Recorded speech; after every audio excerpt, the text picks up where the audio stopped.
All right, YouTube. Once again, it's Kennard Vernon Stewart here with the podcast. We're talking Auburn football. Down in Deep South, college football is king, and on the plains of Auburn, the battle cry is War Eagle.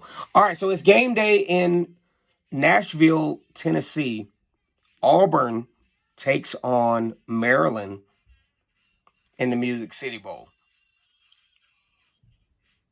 Maryland brings in Coach Mike Locksley, who was 61-38 in his time at Maryland. A very solid program. Kind of disappointed, though. I'm really disappointed in the fact that there's so many key opt-outs. Now, I know a lot of players are going to opt out, but there were some key opt-outs for Maryland, including Taulila Tagovailoa. I mean, you talk about the Big Ten's leading passer all time will not play in this game and will have to refer to a backup. Very disappointing. When I saw the highlights of some of the games in the regular season from Maryland, I was like, man, you know what?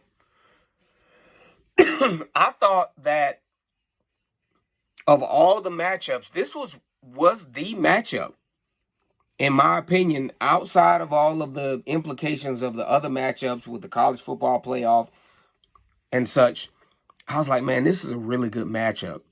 This is a matchup that's going to test both teams to see where they are in the trajectory of college football moving forward, especially for Auburn.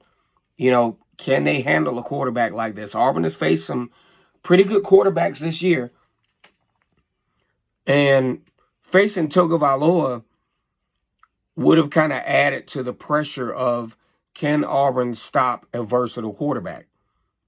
But this quarterback won't be there.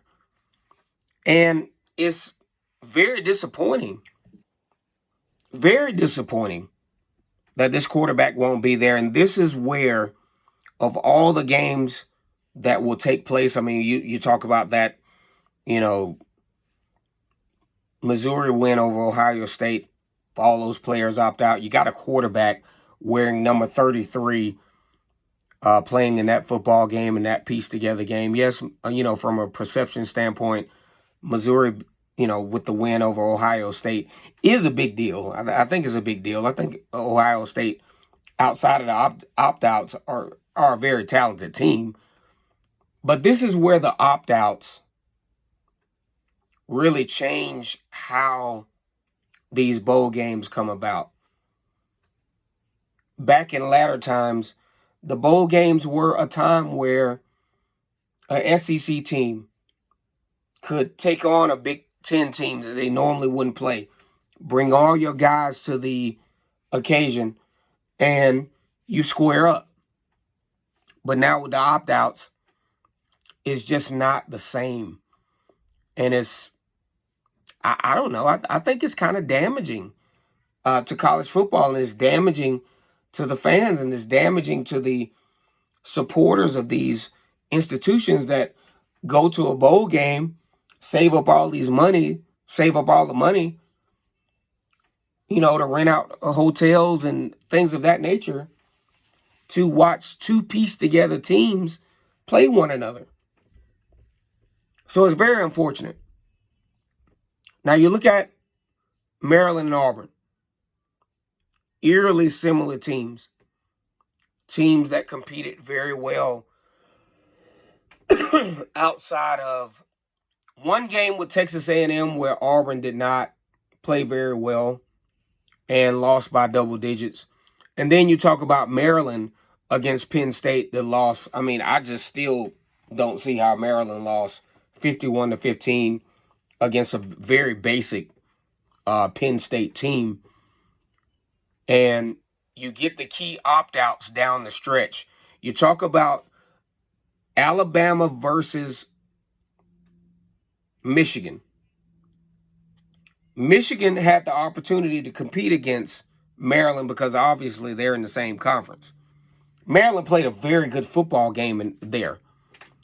Lost that game 31-24. Auburn takes on Alabama in Jordan-Hare Stadium with an opportunity to win that game, lost that game 27-24. You got two teams that are going to be playing in Nashville today, even though they're not going to have all their players. You got two teams that are in a 10-point differential in possibly beating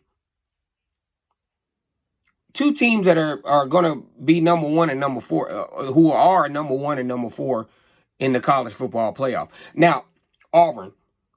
I think Auburn has the advantage here. I think out of all of the transfer portal opt-out situations, I think Auburn wins in this one as far as that goes, as far as, players that won't be playing in the game. You got a Maryland team that is depleted. You lose your starting quarterback. And if you look at the list, there's a list online. You can go look at it. You can look at all the opt-outs for Maryland, and it's really not looking good for Locksley in Maryland.